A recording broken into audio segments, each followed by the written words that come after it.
imsa mudane ayaa ogol in laga qaado xilka maayirka magaalada mudane maxamed xirsi axmed gacanta ha taagaan inta mudane ogol ka soo gudubtay saddexdii maalmood ee uu ku qaban waayay gudoomiyaha degmadu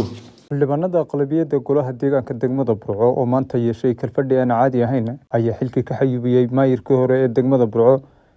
Maxamed Case waxaanay doorteen maayir cusub iyaguna maayirka cusub u doortay Mustafa Calas xildhibaanadan oo ka koobnaa 7 xildhibaan ayaa kalfadhigooda waxa furay barasaabka gobolka Togdheer waxaana sidoo kale goobjoog ku ahaa maayirka xigeenka degmada Burco barasaabka gobolka Togdheer ayaa halkaas ka jeediyay khudbad dheer oo taabanaysa sida kaliftay in kalfadhigani uu shir gudoomiyo aynu isugu nimi maanta oo taariikhdu tahay bishu 22 bishii 12 2025 codsigii ama kalfadhigii ay soo codsateen golaha deegaanku ee ugu horeyn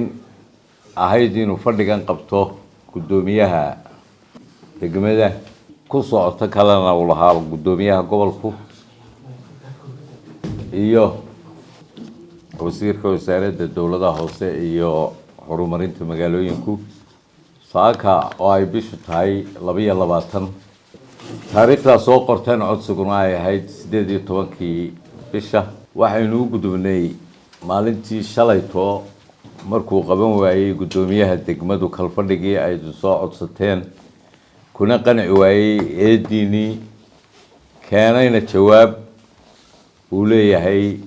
eedda ay iyo kalfadhiga ay codsadeen kuma qancin sortaagna uu ku sameeyay waxay u soo gudubtay gudoomiyaha gobolka iyo wasaaradda dawladda hoose sida xeer ku dhigayo sida daraadeed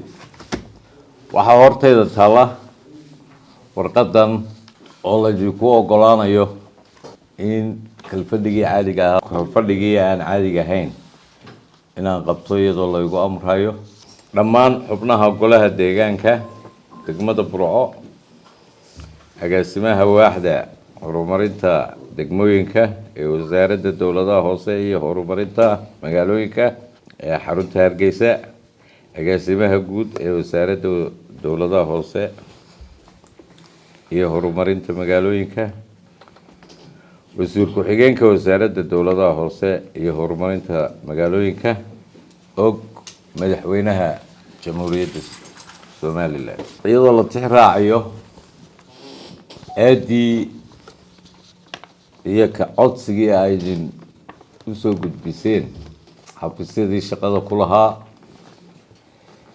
markay ka soo gudubtay saddexdii maalmood ee uu ku qaban waayay gudoomiyaha degmadu waxay u gudubtay sida xeer ku dhigayo sida daraadeed ay tahay maalintii labaad qoraalkana ay farayo inaan qabto shirkaasi aan caadiga ahayn xilka lagaga qaadayo laguna dooranayo maayirka maadaama loo soo maray sifihii sharcigu xalaaleyn maayirka xigeenka degmada Burco Khalid Xaaji Xasan Diiriye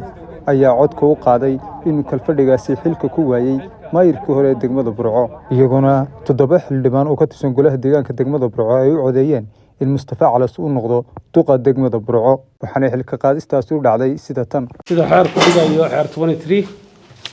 qodobkiisa 7 farada 7 maadaama ay khusayso xilka qaadista gudoomiyaha oo kaliya sida xeer ku dhigayo shirka oo farayna gudoomiyaha ku-xigeenka degmadu mudane gudoomiye sidii aad sheegtay eedayntii ay soo gudbiyeen 6 xildhibaan oo goobjoog ah iyo anigoo gudoomiye ku-xigeenka degmada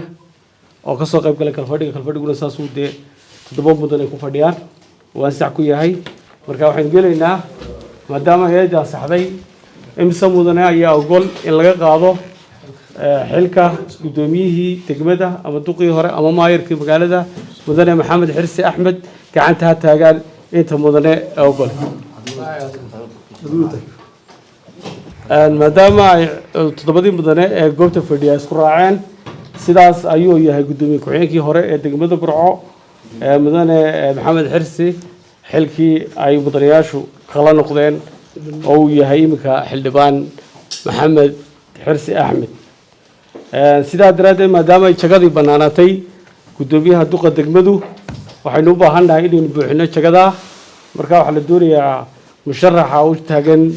buuxinta jagada maayarka magaalada Burco ha istaago imse mudane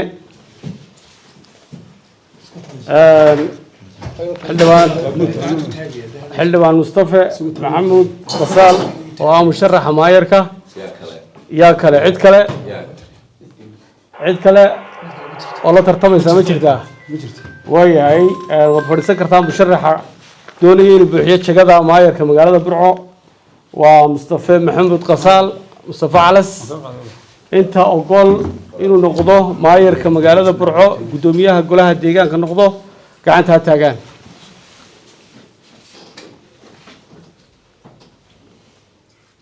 sida xeer ku dhigayo aqlabiyadii golaha deegaanka oo halka fadhida mudane guddoomiye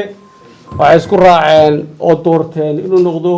guddoomiyaha golaha deegaanka degmada Burco laga bilaabo hadda Mustafa Maxamuud Qasaal Mustafa Calas ayaa maayarka cusub ee magaalada Burco guddoomiyaha golaha deegaanka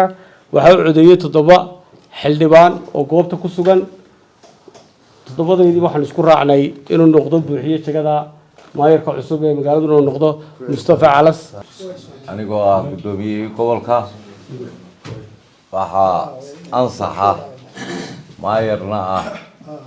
maanta laga bilaabo mudanaha ay dhexdooda ka doorteen sida xeerku dhigayo waxa waajibaadkii sharciga ahaa ee xeerku qorayay halkan ku gutay xildhibaanada 7 ah ee maayar ku xigeenka degmada Burco jeergareynayay waxa arrintan ay ahayd waajib uu ina firay xeerka aan ku shaqeyno xeer 23/2019 isagoo oo qodobadiisa kala duwan iyo farqadiisa kala duwan la raacay waxa aan uga mahadnaqayaa hawsha culus iyo xildhibaanada aan walaalanahay aan waxba dheerayn ee hawsha dhalada iga saaray waxaan bulshada weynta reer Burco iyo reer Somaliland iyo reer Togdheernaan leeyahay tani waa tii aan la isugu ducayn jiray ma runtii tolo isugu hambaliyeeyo waxaan leeyahay reer Burco iyo reer Togdheer iyo reer Somaliland in hawsha noogu soo ducaysaan